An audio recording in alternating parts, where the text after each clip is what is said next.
দিনের মাঝখানে, রাত দিনের মাঝখানের নামাজ হলো ফজর, ঠিক কিনা বলেন?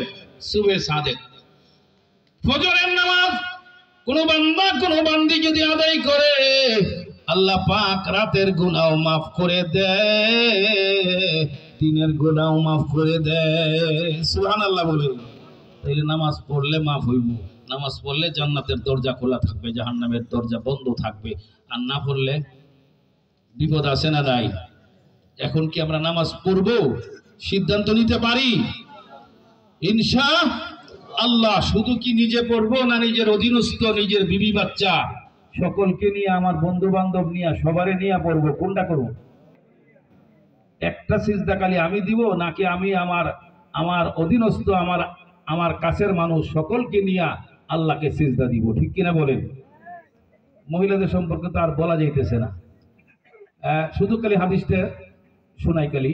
ইযা সাল্লাতিল মারআতু খামসাহা, আল্লাহর নবী বলেন কোন নারী, কোন মহিলা যদি 5 ওয়াক্তের নামাজ আদায় করে, 5 ওয়াক্ত নামাজ আউয়াল ওয়াক্তে আদায় করে লাগবে। মহিলারা কিন্তু গাফলতি করতে করতে নামাজ কাজা করে দেয়। এই জন্য মহিলাদের ওয়াক্ত হইল আজান শুনে প্রথম টাইমে 5 টাইমেই নামাজ পড়ে নিতে হবে। মসজিদে মুয়াজ্জিন বলছে আল্লাহু আকবার, আল্লাহ মহান, আল্লাহ বড়। আল্লাহ যে বড়, সংসারের কাজ ছোট বানাইয়া আগে সংসারের কাজ ধরে ব্রেক দিয়া আগে ওযু করে নামাজের মুসল্লায় দাঁড়ায়া প্রমাণ করো রে মালিক, দুনিয়ার সব ছোট, তুমি বড়, তুমি মহান, প্রমাণ করে দাও। 2 নম্বর, ওসামাত শাহরাহান, রমজানুল মুবারক খুব সন্নিকটে। মহিলাদেরকে বলছি রমজানুল মুবারকে সঠিকভাবে যারা রোজা রাখে, সঠিকভাবে ব্যাখ্যা দিয়ে দেওয়া লাগবে না, এলে কিন্তু সঠিক বোঝা যাবে না। মহিলাদেরকে সংক্ষেপে বলছি, সঠিকভাবে রোজা রাখতে হইলে রমজানের মাসে জিহ্বাটা ফুটটি একটু হিসাব করে লাগানো লাগবে, মনের মধ্যে তালা মারণ লাগবে, আন্তাজি কথা বললেই পেস লাগবে। এই জন্য মহিলাদেরকে বলছি রমজানে আপনি মনে মনে নিজের থেকেই একটা কম দামা একটা তালা মুখের মধ্যে মারে রাখবেন, যাতে কথাবার্তা কম কওয়া লাগে, হিসাব করে কইবেন। বেশি বললেই সমস্যা হবে।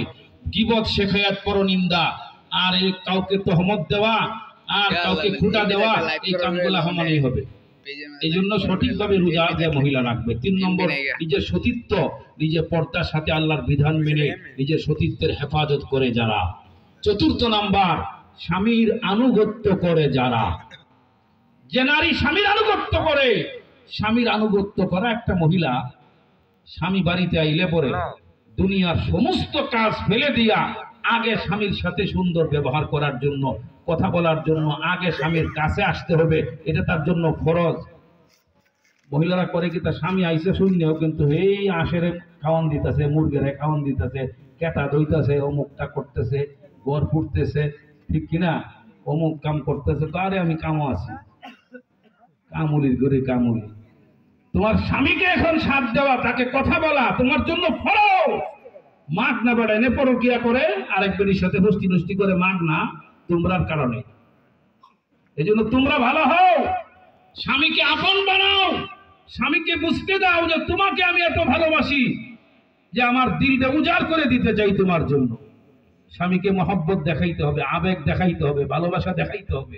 আর স্বামীরও করা লাগবে, ওগুলো বলার মতো সময় নাই আমার কাছে ব্যালেন্স করে বলার মতো। তো স্বামীর আনুগত্য মহিলারা করবে, এটা ফরজ। স্বামীর আনুগত্য করবে, স্বামীর আনুগত্য করবে, স্বামীর খেদমত করবে, স্বামীর সাথে সুন্দর আচরণ করবে, স্বামীর সাথে একটা মুস্কি হাসি দিবে। এটাও আপনার 7 ভরি স্বর্ণ আপনার আল্লাহ রাস্তায় সদকা দিলে যে সওয়াব, এই পরিমাণ সওয়াব পাইবে। সুবহানাল্লাহ। স্বামীকে খুশি করার উদ্দেশ্যে সাজগুজ করব, স্বামীকে খুশি করার উদ্দেশ্যে স্বামীর হাত থেকে ব্যাগটা রিসিভ করব, বাজার থেকে আইছে।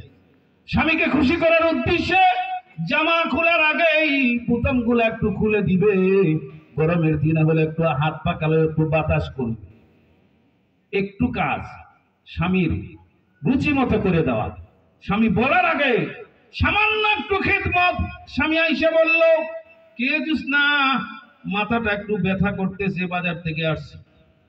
বুদ্ধিমান মহিলা হলে বলবে, একটু শুয়ে পড়েন। বসে রয়েছেন তো, শুয়ে পড়েন, শুয়ে এমনি মাথার মধ্যে টিপ দিব, চাপ দিব, ঠিক কিনা? স্বামী বলছে না এই কথা যে জোসনা একটু মাথা টিপে দাও, শুধু বলছে মাথাটা ব্যথা করতেছে। বুদ্ধিমান মহিলা হলে বলবে, আপনি শুয়ে পড়ুন, তাড়াতাড়ি শুয়ায়া এমনিতেই মাথাটা টিপে দেবো, গাঁটটা টিপে দেবো, ঠিক কিনা বলেন? স্বামী বলা ছাড়া যদি কোন মহিলা স্বামীর একটু খিদমত করে, সামান্য খিদমতের দাম কত? 7 ভরি স্বর্ণ যদি মহিলা আল্লাহর রাস্তায় দান করত, যে সওয়াব হতো। সামান্য একটু খিদমত স্বামীকে খুশি করার জন্য করলো, এই সামান্য খিদমতের বিনিময়ে 7 ভরি স্বর্ণ সদাকা করার সওয়াব মহিলার আমলনামায় জমা হবে। সুবহানাল্লাহ। হাযা ওয়া আখিরু দাওয়ানা আলহামদুলিল্লাহি রাব্বিল আলামিন। আসসালামু আলাইকুম ওয়া রাহমাতুল্লাহ।